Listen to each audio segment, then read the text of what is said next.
Okay, well, let's see if this thing works tonight. Since we had our big debacle on Monday, figured I'd better do some testing now and not wait till Monday. It looks like it's working, I think. Hopefully you guys can hear and see. Not that there's anything to hear or see, really, but hey, listen. It is what it is. And let me see if I can make sure this is all working okay. My levels look like they're okay if I speak into the mic. Let's see what we got. We got Quentin James Fender. Yeah, somebody hacked my account and gave me a Fender. That's probably, there's nothing wrong with a Fender. I really like this Telecaster, by the way. I just got it back today because I brought it to... I purchased it back in November, as you remember, Black Friday sale, and the music store that I buy everything, or most of my stuff anyway, they give you a free setup.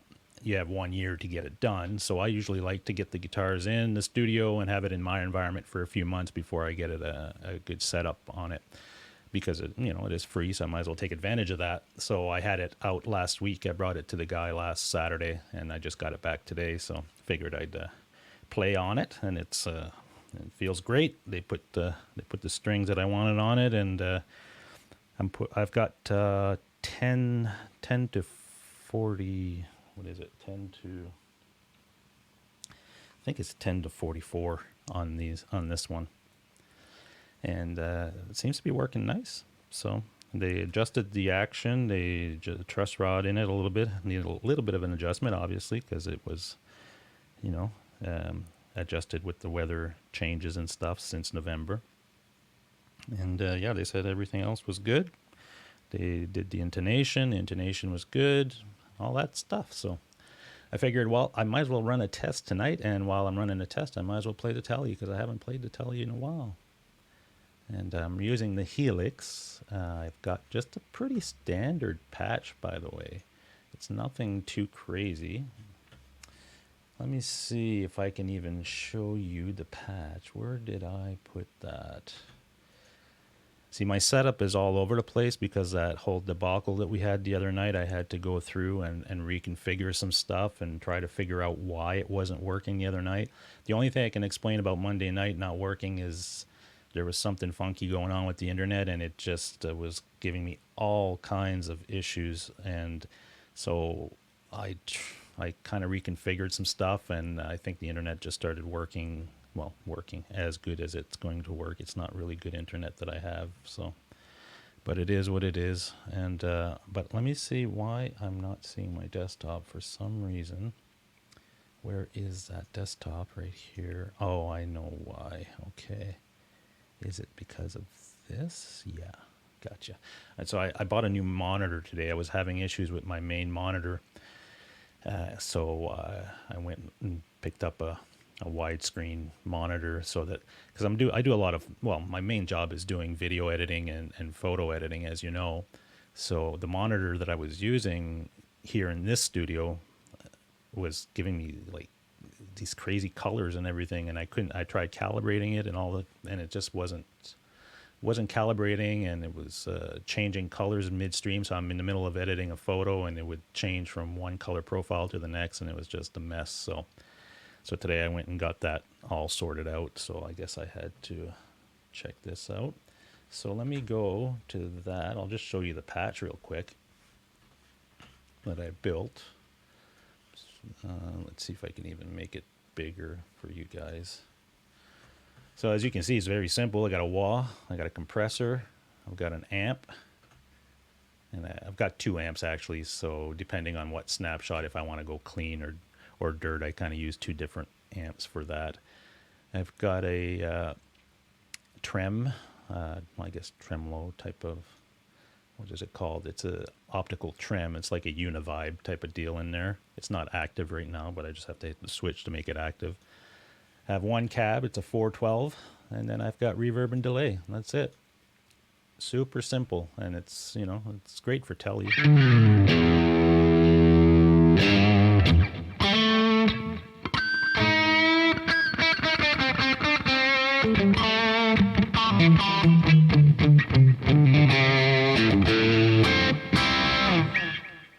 that's that. And that's how that sounds with that. Oh, I guess I should mention I've got my EP booster on as well. Sometimes depends on the patch or the guitar that I'm using, but sometimes I'll use the drives that come with the Helix, and that's fine. And I don't activate my EP booster in the signal chain, but I find for some guitars or some patches or some sounds, I like to have the EP booster as my front of the line drive type of thing to boost the whole signal through. It makes it sound more amp-like, if I can say that. They all sound great. I mean, the patches on the Helix and the sounds on the Helix are really, really good. But sometimes I find that the EP booster just adds a little extra to it, a little bit more of a... So if I take the EP booster off, and if I put it on, just kind of gives it a little kick in the arse, if you know what I mean. All right, let me go back to my other camera since we've looked at the patch. Oh my God, where's my mouse now? There's always something. I've got too many things going on here. I've got like 3-4 monitors, and the mouse is on this monitor. I'm trying to find it, and I've got to never figure it out. James Severin, let me say hi to a few folks in the chat before we get too deep into this stuff here. Make sure I'm still streaming. Yeah, it looks like it's still going. Fingers crossed that it stays that way, for God's sakes. Please just work. Zach Thong is in the house. We've got, yeah, I said James. James says, Custom Cote. Hello, brother. Yes, hello. It's nice to see you. And I've been playing the Custom a lot, actually. My Custom, I think, is my favorite guitar right now. Out of all the guitars that I own, that Custom seems to really, I've really gelled with that guitar since I've gotten it. BB Made, what's going on, brother? We've got Rick Hefner in the house. We've got Jack the Rabbit. Yeah, Jack the Rabbit. What did he say? Jack the Rabbit said something. Oh, geez, that stupid chat jumped on me. Sorry about that, folks. Jack, where are you, Jack? No, Les Paul. I'm really confused. Yeah, I'm probably confusing a lot of people tonight. First of all, I'm streaming on a Friday night, which I never do. And I'm playing a Telly. And I'm wearing a Marshall shirt, and I've got a Fender. So I'm all over the place tonight. It's one of those nights. What is that? JP Gitu? JP Gitu? Something like that? Sorry if I'm not saying your name right. You love Tellys? Yes, I do too. Tom Harhigh, how's it going? Thrash Metal. All right, we got tons of people jumping in. That's nice. Brian S., what's going on, brother? Good show the other night, your Live Wires. I always enjoy that show. It's always a lot of fun. Thank you, Telly has termites. Yeah, this is a pretty relicked up Telly, I'll tell you. Oh, jeez. See, it doesn't even matter if I hit the mic or anything. Look at the back of it. And I love the neck, though. The neck is all sanded down here. It's got a huge neck, actually. Just ding it some more, Brian. Why not? That's a good thing about having a nice relic guitar. You're not even concerned. If I did that with my R9, I'd be kind of like, what the hell am I doing here? There we go. Gussie's in the house. Gussie Wells, how's it going, brother? I know that you started recording some songs and playing with probably some software to do some recording, which is always fun. Turn up the vocal mic. You should be able to hear me now. It's just probably because I wasn't speaking right into it. Gibson is pissed. I got to give the Telly some love sometimes.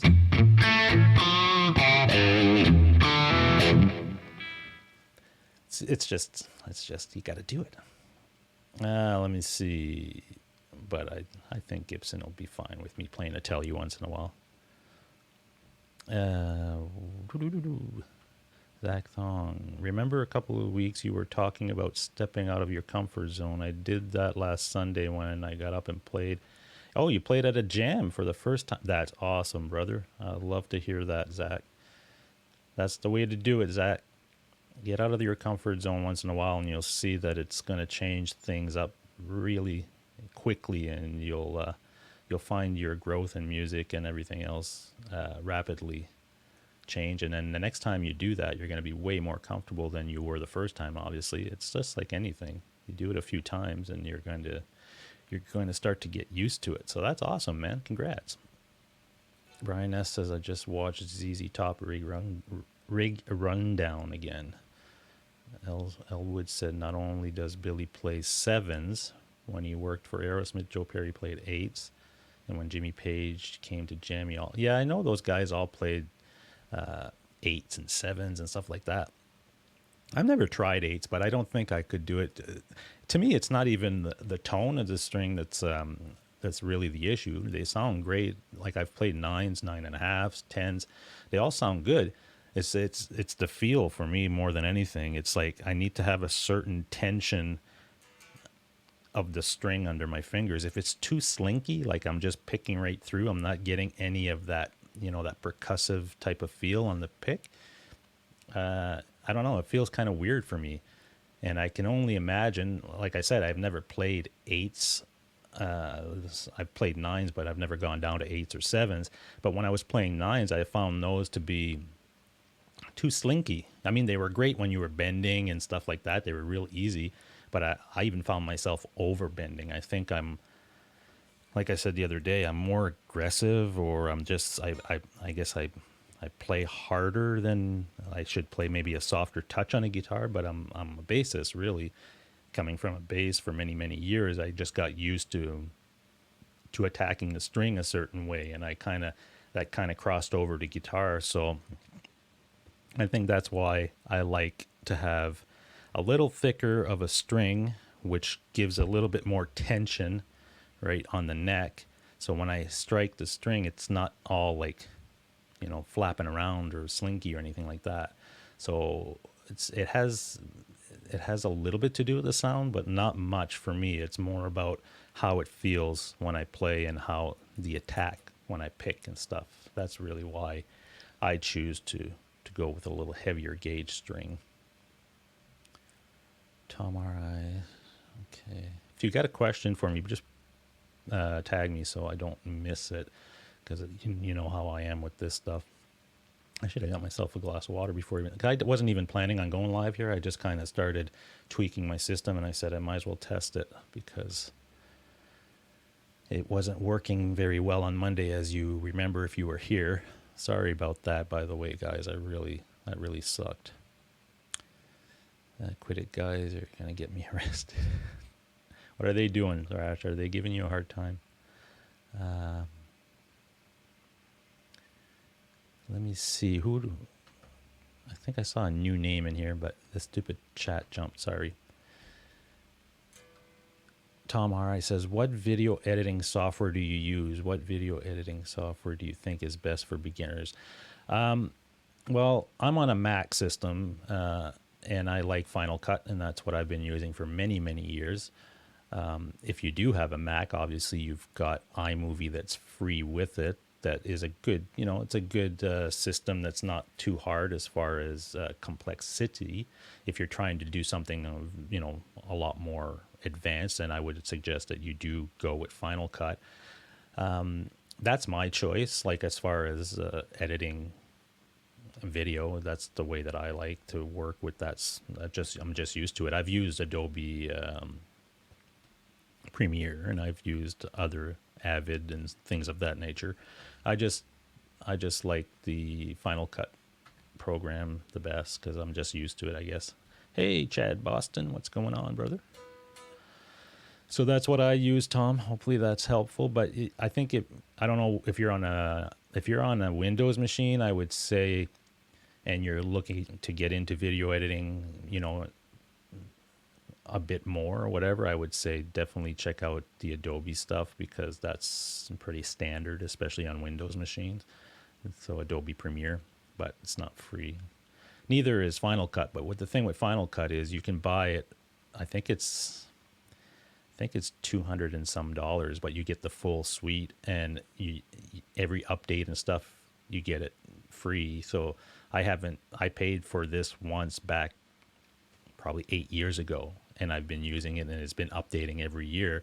And so that was a one-time cost. With Adobe, you pay the monthly subscription if you're going to go with them, but it is good software for sure. What did I see here?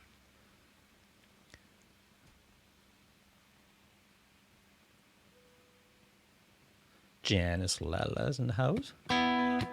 For the record, I only block people who have trolled me. Rest of you guys are all supportive and cool. Why did somebody did somebody do you wrong, Brian? I don't know. I must have missed a comment somewhere. Brian S. says he tried 7 once. It was hard to not bend them. Well, that's the other thing. When they're so light, you can overbend too, right? 9s down half step works as well. Yeah. See, for me, 9s half step down would be too slinky. Even 9.5 feel a little spaghetti. Yeah. That's why I use 10s on the Telly because of the scale length. And then on my Les Pauls, I'm using, well, my R9 has 11s on them right now, if you can believe that. And my other guitars, I have 10.5s. And I just ordered, where did I put that? Let me show you. I just received them last week. Hold on.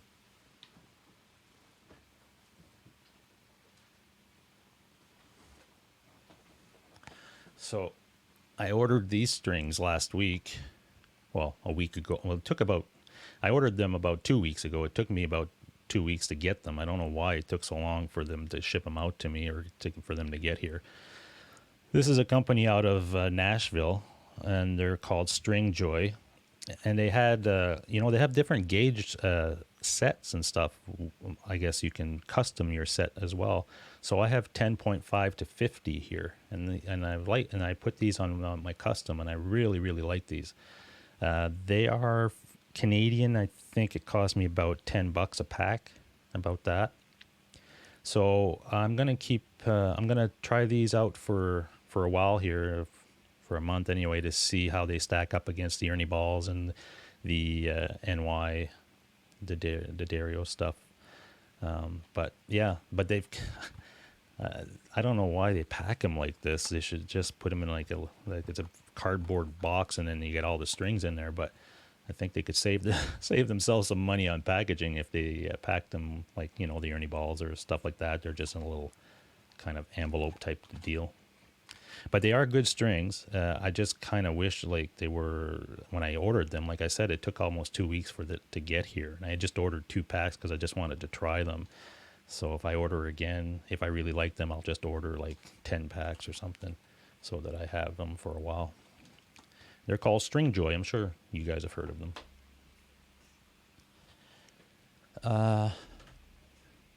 EVH plays 8s. Yeah. I know a lot of guys play the lighter strings, and recently it's been a real topic about what sounds better and what is better and all that stuff. But it's really a preference. For me, it's all about feel, because they all sound good, and the type of stuff that I play, I wouldn't hear that big a difference between the low end. Like, that's really the main thing, where it tightens up the low end a lot. So, but these are 10s, and they sound good.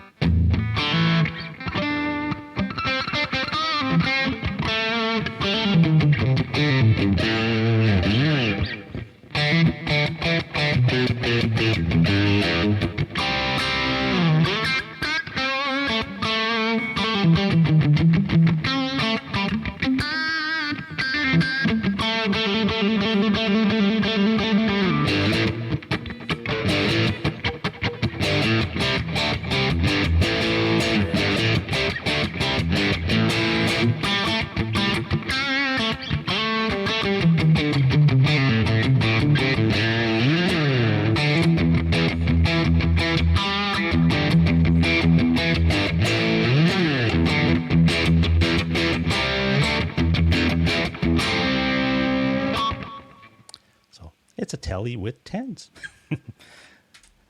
And I like the feel of a thicker string. Let's see. Hey, Kote Custom, the Gibson haters. Oh, I know. Yeah, there's a lot of Gibson hate right now, folks.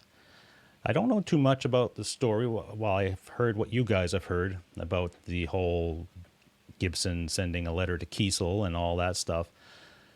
So I don't know. I don't know what it's all about. I wish that this stuff would not be happening. I understand that these are corporations, and corporations, especially big ones like Gibson's, are it's not necessarily the folks that run divisions or whatever. It's a lot of the higher ups in there that are just basically running the accounting, or let's say, of the businesses. And I don't know the details about that stuff, how that works, but to me it's a bad move to, if it is what seems to be, because a lot of folks, you hear the stories and you get the headlines, but do we really know what's going on in the background?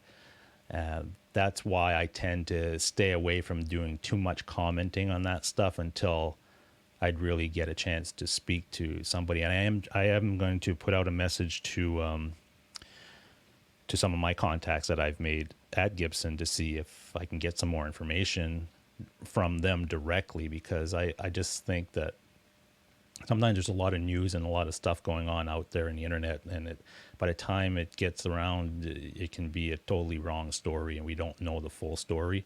So I'd like to get a little bit more details before I make any comment about that. But if it is what what people are saying, I think it's a bad move on Gibson's part to do that, especially the way they were going the last while, since they've made that Play Authentic video. They seem to turn the ship around, and what I saw at NAMM and all the excitement and everything that was going on around the brand, I think it's a bad move if that's what's going on right now, that they're back at their ways of sending out cease and desist letters and going after companies.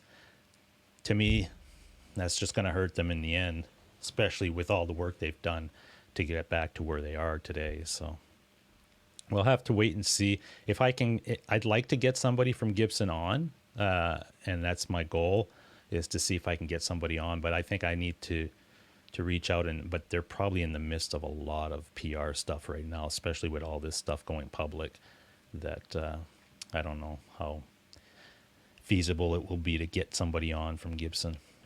But I'll try. I still love Gibson, trust me. I've got tons of them, and I'm not planning on getting rid of them. I said a comment in one of the shows the other day. I said I sold all my Les Pauls and I bought a bunch of PRSs, and nobody believed it. But I thought it was funny. I need some of those fancy. What did I see here? Where did I? Man, this chat is just custom strings pretentious. Yeah, they're not custom strings, but they are from a company that does custom sets if you want them. They actually sell that set at 10.5 to 50 as one of their standard sets. And to me, that was a perfect blend as far as where I like to be on Les Pauls anyway. I need some of those fancy coated strings. Yeah. There's Jose Benito. How are you, brother? Hot from Hollywood, California. You lucky dog. I wish I was in Hollywood, California, too, this time of year. I'm going to the motorcycle show tomorrow, though. There is a motorcycle show in downtown Toronto. It's a different one than the one I went to in January. January is kind of a big show that has a lot of motorcycles and vendors and parts and all kinds of stuff. This one is like the major manufacturers are all there, like showing the new bikes more than other stuff, like parts and things won't be there, but it's mostly bikes and maybe a little bit of gear, which I need a jacket, so I will be shopping for that tomorrow. But yeah, so that'll get us all hyped up to go riding our motorcycles, but we got to wait I'd say we've probably got another month and a half before we get the bikes out for sure, unless we get more snow that happens in the next couple of weeks. Then who knows? Who knows? But I'm looking forward to it. I am sick of winter, I'll tell you that much. It's just, after a while, it's enough.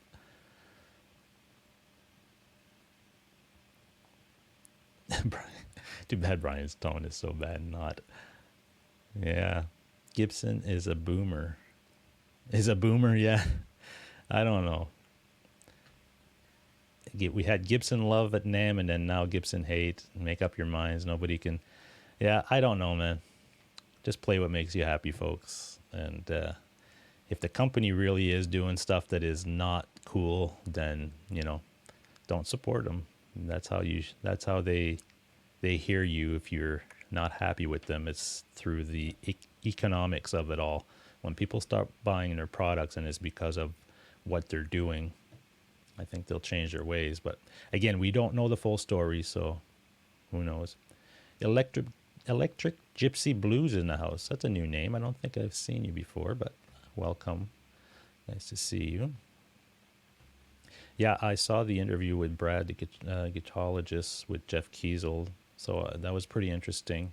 If you haven't heard that interview or seen that, definitely go on the guitarologist's YouTube channel. It's on there. So we hear that side. So, and I don't think Jeff Kiesel has any reason to be lying about what's going on. So it is what it is. Gibson Inc. is in the business of making money. Yeah. So if suing people is part of that plan, then that must be what's going on. But they're gonna feel it if it is what is. The guitar community as a whole just doesn't take to that stuff very well, especially when there's not really, when there's, I don't know, I look at the Flying V that Kiesel is doing, or their Les Paul kind of copy, and it looks nothing like what Gibson is doing. So I don't know, I can't see any infringement there. So I guess we just got to let it run through and see what happens. Love the guitars, dislike the leadership, new and old. Yeah, that's true. But like I said, I've met the people that actually work in the factory that build the guitars, and I've spoken to people that have been there for 20, 30, 40 years. They're super passionate and dedicated to what they do. And I know we hear the stories sometimes, mass-produced instruments or something coming in, and there's a little bit of quality control here or there, but that's for anything. But I know these people that are putting, I went to the custom shop and I was completely blown away by the amount of detail that goes into these. And the custom shops that I have zero issues with as far as quality. So they do put a lot into them. But I know, I get it. It can be disheartening when you see stuff that's happening like that, and those people probably that make the guitars in the factory and stuff are not cool with what's going on with, if it is what it is. We only know one side of the story, so I don't think the CEO is making these calls either, Brian S., because I've met him as well, and it doesn't seem like something he'd be into. So he's probably getting pressure from other parts of the company that are, and maybe this stuff was in the works way before even, that they took over. It could be just something that's working its way through the system with the prior management, or something that they had this stuff going and it's just coming to light now. Who knows? Gibson, how to kill a company. Yeah, let's hope that they don't kill it. Al John Go would be, yeah. I know Al John Go is a super cool guy, and he's really all about the instruments and people and stuff. So yeah, he would be a good head of Gibson if it was that. All right, let me get back down to Fender just got hammered in the UK and no one gives a flip. Yeah, I didn't hear anything about that. I'll have to check that out. The great Vanzini's in the house.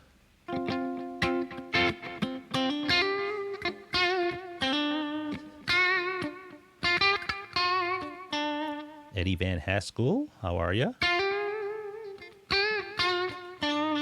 Access 2084. Hey, never saw that name, but hello. Gibson, what did it say? Gibson took the Les Paul design from a man named O.W. Appleton, who presented it to the Gibson in 1940. Well, yeah, maybe.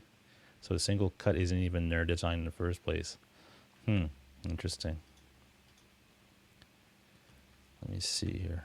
I'm going to do something here. There we go. I'll have to check that out, their Access 2084. I didn't see that episode that the guitarologist did on that whole thing. but I'll check it out.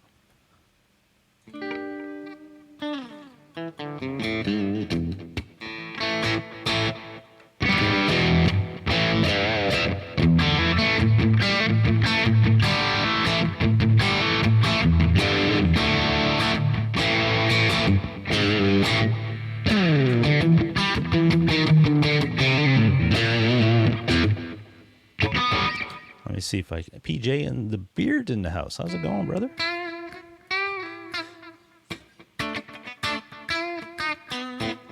Let's see if I can test this thing. What do we got? What is this?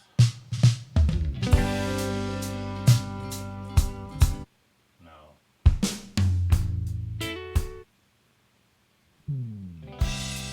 Wow. Okay. No.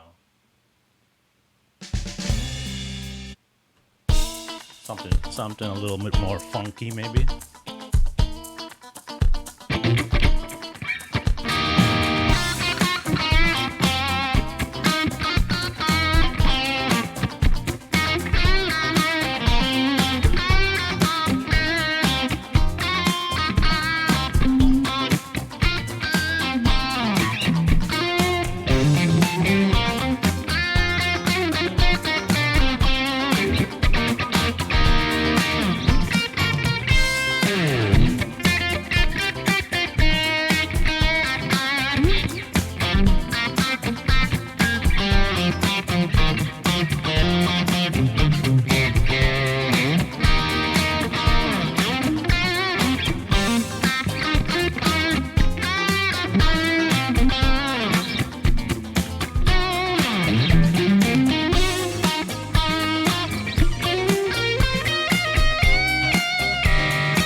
There you go. Well, that was interesting.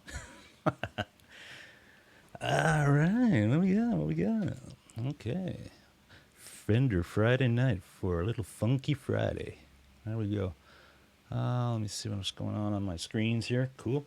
Oh, still streaming. I guess the test is successful so far. Now, what's going to happen is this is all going to work tonight. We get to Monday night for the regular show, and everything goes right to shit. I hope not. Let's not jinx it. Let me see. What do we got? Did I miss something? Definitely, yeah, tag me. Guitarologist is one step removed from MSNBC. Clickbait. Yeah, I don't know. He's got some good content, but I know that as soon as something like that happens, some sort of story or whatever, he's right on it because he knows it's going to get him a lot of views. So he's definitely probably got a lot of attention with that last video that he did with Jeff Kiesel. But hey, he jumps on it. Let's see. Tom says, either way, my early 90s Les Paul studio is great. That's the thing. If you've got a great guitar and you love it and you play it, it doesn't matter if it's Gibson or if it's Fender or whatever it is. Just as long as it inspires you to play, that's what's important. Pete Hickson. That telly needs a refinishing, yeah. Yeah, it definitely, it's been through the paces, eh? Look at that. I could tell people that I've been playing this thing for over 40 years. But no, it's a 2019 custom shop Telecaster. And this was one of the guitars that was at Summer NAMM, and a local shop here in Toronto got it because they got, I think, 3 of the ones that were on display at Summer NAMM's, 3 tellies, and this was one of them. So on Black Friday, I got a good deal, and I jumped on it. And the neck for me was the selling point for these, because I've been playing tellies for, looking for that right telly for, since I started getting back into music, which was only a few years ago in 2018.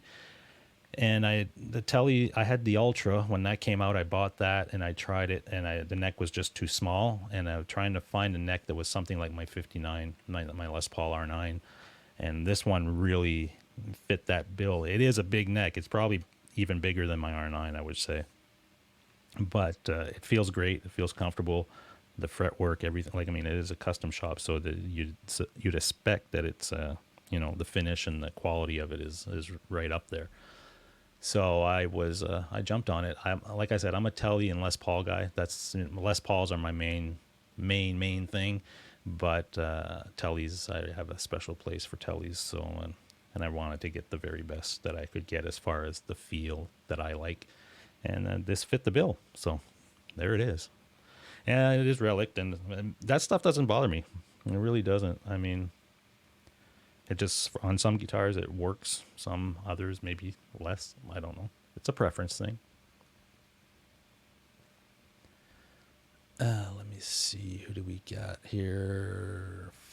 Funkified Friday. Can you say right? Right this shit? Well, I said it, so I don't know. I'll let you know if I get flagged.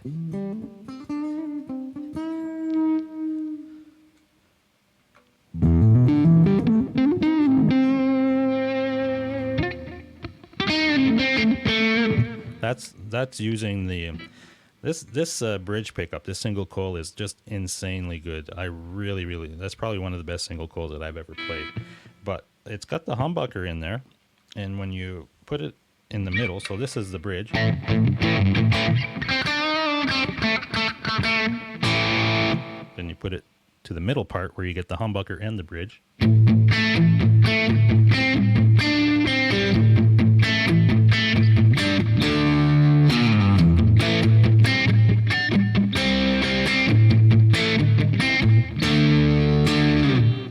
then you've got the humbucker.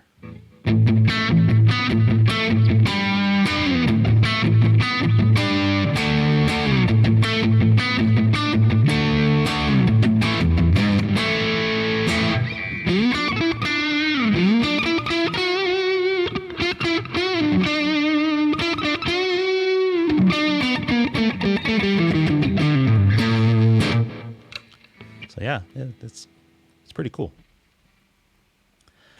Man, that camera's moving, eh? Wow. Let me see. What do we got? What do we got? BB Made is doing a fret dress on a Les Paul tomorrow and trying to fix the truss rod on his Firebird. What is that? Firebird 567? 7? Cool. Yeah, I don't think I'd be I don't do I can do the truss rod adjustments, intonation, action, all that stuff. But when it comes to any type of work on the frets, like filing frets or that type of stuff, I take it to somebody. I would probably screw it up real bad.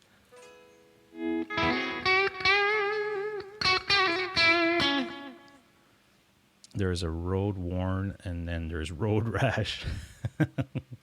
Brad Miller, how are you, Brad? Nice to see you. Doesn't say Gibson. No. Not always a Gibson. Sometimes I have a Fender as well. Okay, that's still going good. Yeah, rally guitars are liberating, right? It doesn't matter if you knock them around a little bit or whatever. You're not as concerned with them.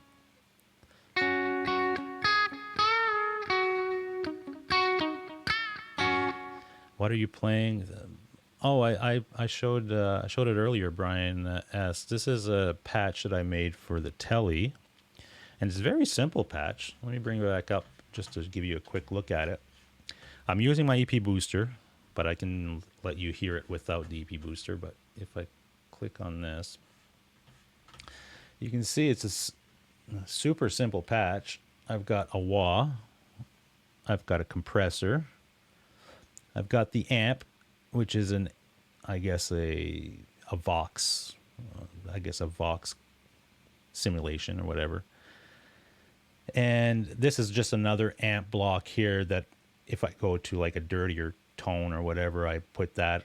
I have a snapshot set up for that, and that's the Friedman amp.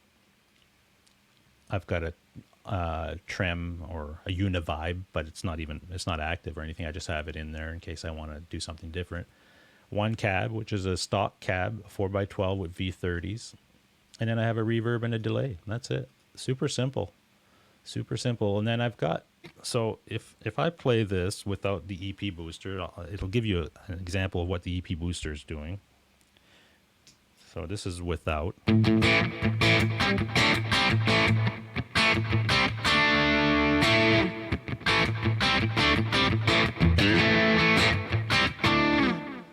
So if I put the EP booster.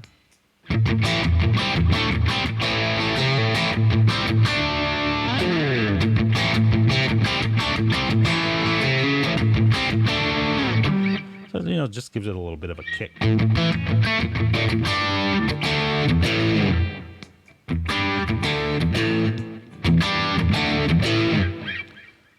So that's it, man. Super simple. Super simple Friday, easy Telecaster sound.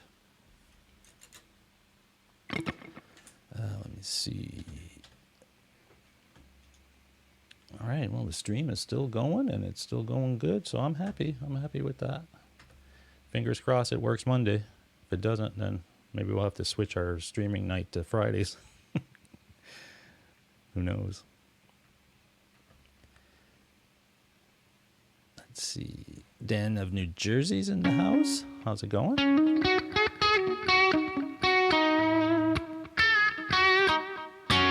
Which reverb and delay? The reverb I'm using is a transistor tape, and the delay is, the reverb I'm using is a plate reverb, and the delay is a transistor tape. And that's it. And right now, they're both on. So if I take the delay off, here, and this should be just reverb.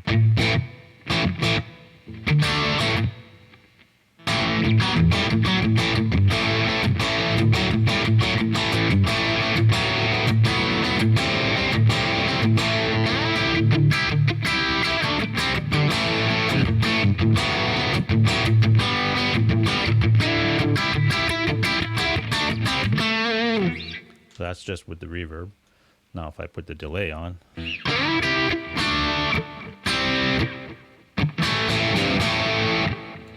you go.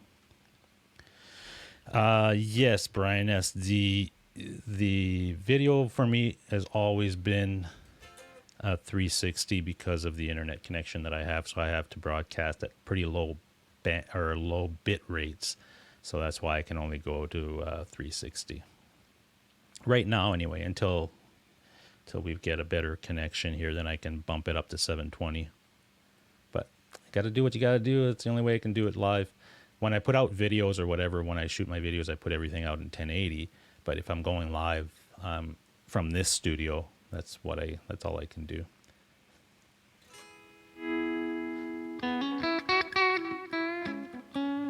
Dan of New Jersey, hey Brian, I'm curious, do you do your own setups?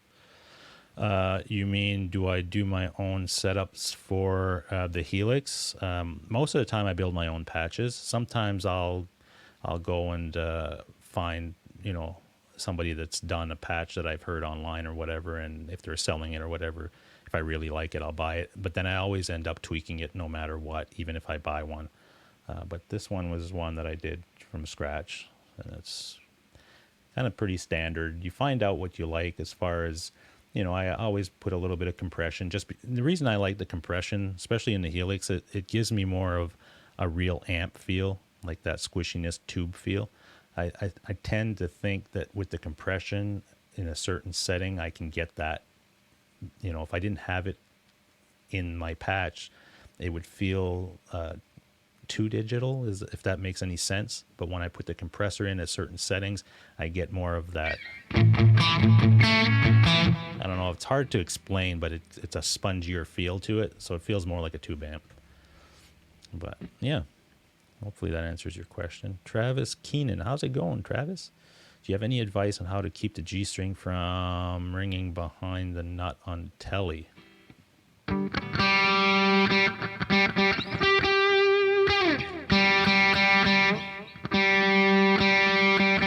I'm not getting that.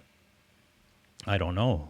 I'm not sure that I understand what it's doing, but I don't think I have any. I never seem to have that issue, or if I did, I'm not noticing it. Behind the nut. See, it's not. It might be the nut needs to be cut differently on your telly. If that's happening, I'm not sure. Maybe it might be cut too deep, and there is a little bit of play there that maybe that's happening. I'm not sure. I'm not having that issue, so it's hard for me to tell you why, or even if that happens on a lot of tellies. Never noticed it. But yeah, sorry about that, Travis. If anybody in the chat knows, because there's a lot of folks in the community that play all kinds of guitars, and tellies are one of them, and if you're having that issue and you figured out how to deal with that, let them know. Let Travis know, which is, it rings on the headstock. No, mine doesn't do that. It's either I would say it's something with the way the nut is cut, or something in your tuning heads that might be loose or vibrating at that point. So I would make sure that stuff is all tightened up in the tuning heads. And if you have a string tensioner thing or retainer, make sure that there's nothing in there that's loose or causing that vibration. Thrash metal, like a 1 minute loop that consumes.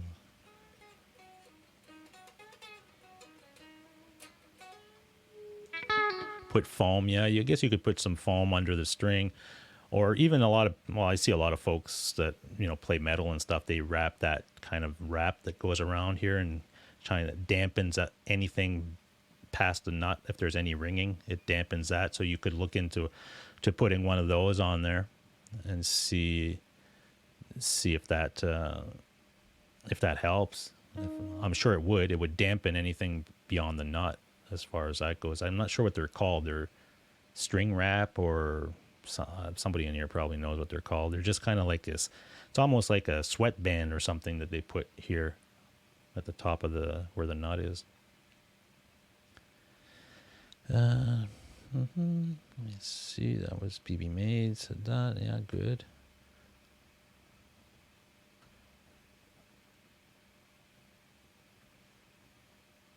Brad Miller, did you see the video, Brad? Yes, I did see that today, that the video that Rhett Shaw put out about modelers and how he sets them. And I do similar stuff, which is, again, comes back to our compressor discussion that I just went through. He does the same thing. He uses a compressor at the end of his chain, completely at the end of everything, and then he sets it a certain way, which is exactly, I'm getting the same type of thing. The one thing I noticed that he does, he goes into the global EQ of the Helix, and he does a cut, both high and low cut to kind of give the guitar in its frequency. I actually did that tonight. I put my global EQ at that, but I was technically doing that on all my patches, but I was doing it in the cab block. I would go in the cab block and I would cut out some frequencies if I found that, like the low end, like on the low cut, I would set it to 80 hertz or something. And the high cut, I would set it to 6.4 to 7. So basically what I did tonight is I went into the global EQ, did those same settings, and then I took it off the cab. I left the cab as without any cuts or anything. So yeah, that was a pretty good video. So if you are using a modeler, definitely go check out Rhett Shaw's video that he put out today, which will give you another way to work on your patches and give you more of that amp sound.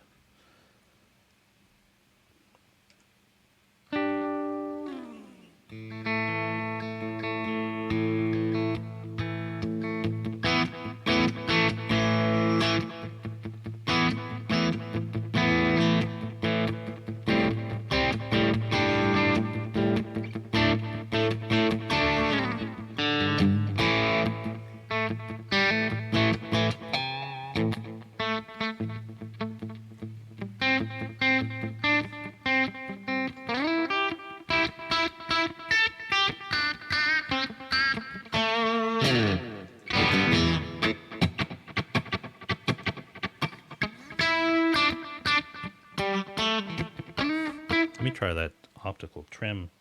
I haven't even tried it. I have a patch that I have a lot of my effects on, like my chorus and flanger and phasers, all that stuff. I have just a patch with just that in there. And when I build a patch, if I need a chorus, I just go and copy it from there because it keeps all my settings. And I have the same thing with this optical trim. So I'm going to see if I...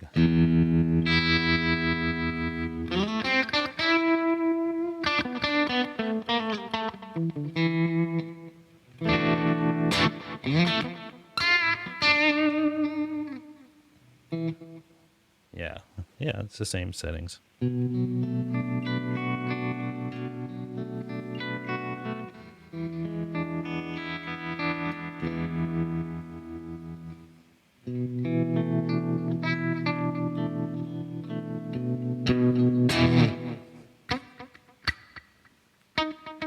can hear the optical trim adds a little bit of bass to the...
There you go. A little bit of the trim width on and off. Okay. Time is at 9 o'clock. All right. Well, we almost ran an hour here, and everything seems to have stayed up and running. Thank the good Lord, because I was starting to get worried that my system was screwed up. Let's see. Don't use a hair tie on your telly if you're playing clean. Yeah, I've never really tried the hair tie thing with the whole, because I don't, it doesn't bother me that even when I'm recording and stuff, if I hear a little bit of that, it's part of my sound. Like, I don't know, it doesn't bother me that much. The strings ringing out we were talking about.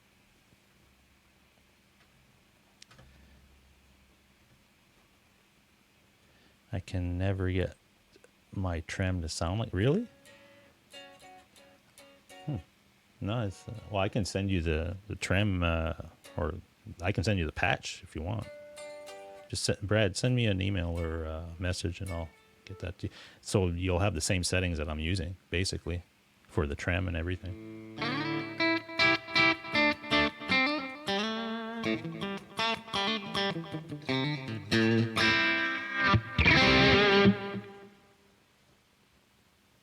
Let me try something.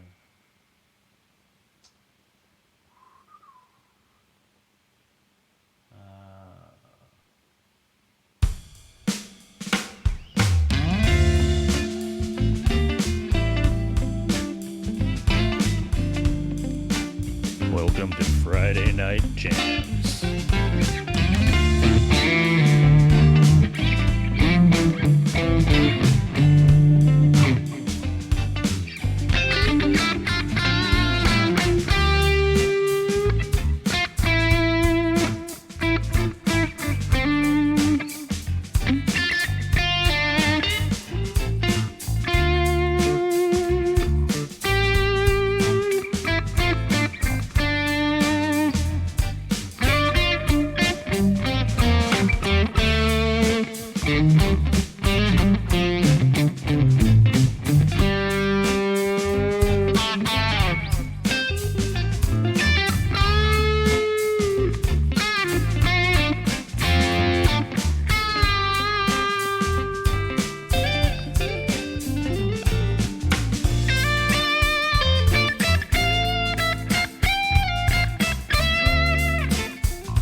There you go, Friday night funkiness. I should start my own radio station and just play the funky Fridays. All right, let's see. Everybody's still hanging in there. We'll go for another few minutes and we'll call it a night so you guys can get on with your evening. And thank you for jumping in. So that gave me a good gauge of everything still working. Let's hope Monday everything goes okay. If you have any other last requests or questions, put them in the chat. I'll do my best to answer them or play them.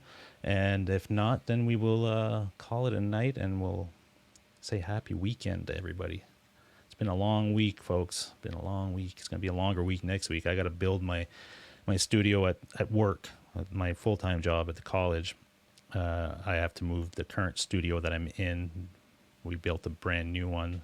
Well, I built a brand new one. I'm the only guy there doing that. So next week I got to take all the gear and move it into the new space and get it all configured and ready to rock and roll, because in the next couple of weeks I've got productions coming. So it's going to be a crazy week, but wow, it'll be fun. Rocker Pat, what's going on?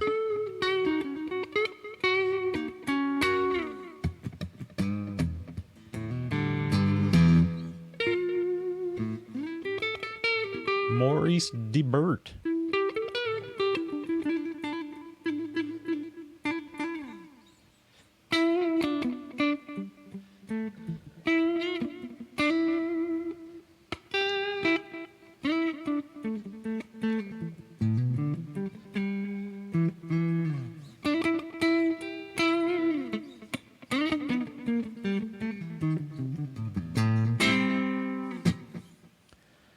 And with that, what do you teach? Well, I do not. Oh, I don't teach. I work at a college that is a member-based college for doctors. And what I do there is I run all the multimedia for them. So I do a lot of the live stream educational stuff. It's all medical stuff, and then I do all their marketing videos and then all the photography. Well, most of the photography, just because I can't do all the photography because I'm doing a lot of video and I can't do everything. So I kind of do some of the photography, but most of the video stuff takes over most of my time. So that's what I do.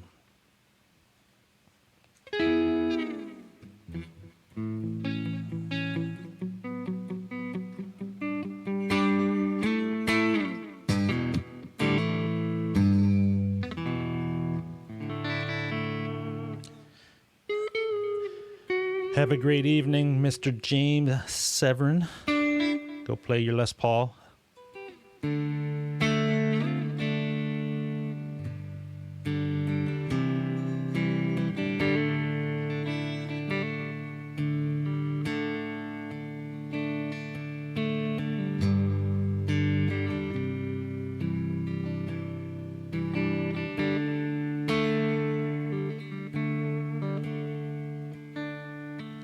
Great Vanzini. Oh, you retired from healthcare? Okay. That's cool. Where probably you're in the States, I imagine, right? I think you might be in overseas too. I don't know. And see a Gibson. No problem, James. Have a great night. Have a great weekend. Hopefully we'll see you again soon. I'm sure we'll see you in the chats and all that stuff. Trash Metal, you are most welcome, my friend.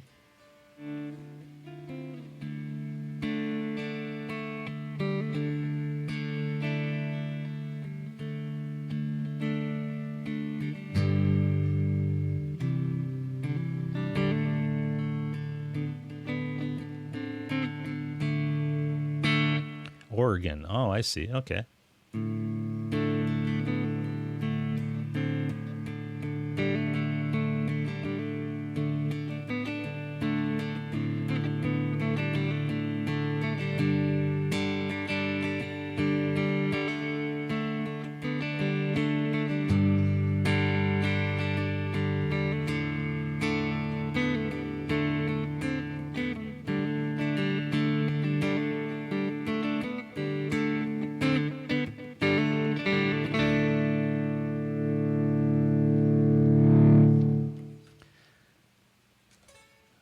need to be playing my Jackson, but it's cold out in the shop. Well, don't go play it in the shop. Bring it in the house, brother.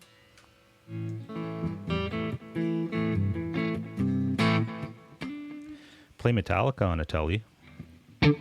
See if I remember something. No. Wow, that sounds really weird. Okay, there we go.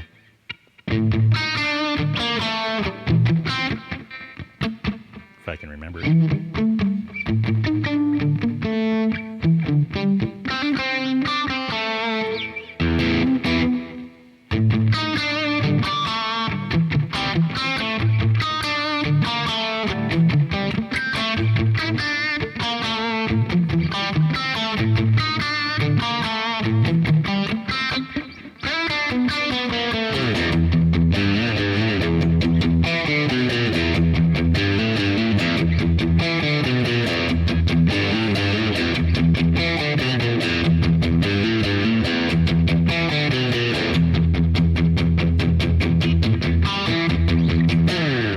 Sounds weird on a telly.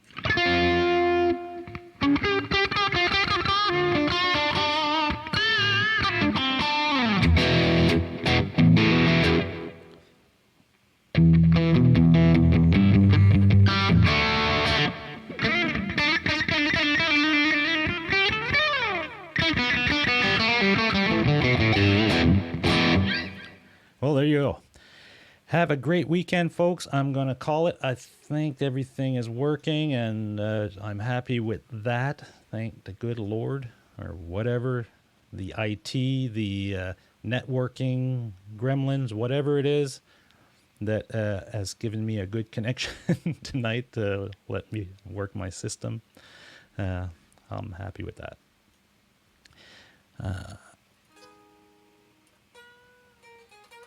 I live in a 100 square foot 1969. Oh my God, yeah. You need to get in a little bit more space, eh? Well, you can always do an attachment. Build on, brother. Later, Zach. Later, Great Venzini, Rocker Pat, Thrash Metal. We've got James that just left. We got Brian S. that was in here. Dan of New Jersey. Thank you for joining me. And Monday night, if everything still works, we'll have another show. It's Monday Night Ramble, 7 p.m. Eastern, folks. And we should have some fun doing some stuff there. Not sure what we'll be playing that night. Probably a Les Paul. Or maybe a Telly again. You never know. You never know. And hope you enjoy the weekend. Get out, play some guitar. Well, I'm sure we're going to see you in some of the other shows that happen during the weekend. We always have fun chatting in the chats. And with that, I will bid you a good night and a great weekend, all right? Thanks a lot, folks, and we will see you soon. All right? Take care.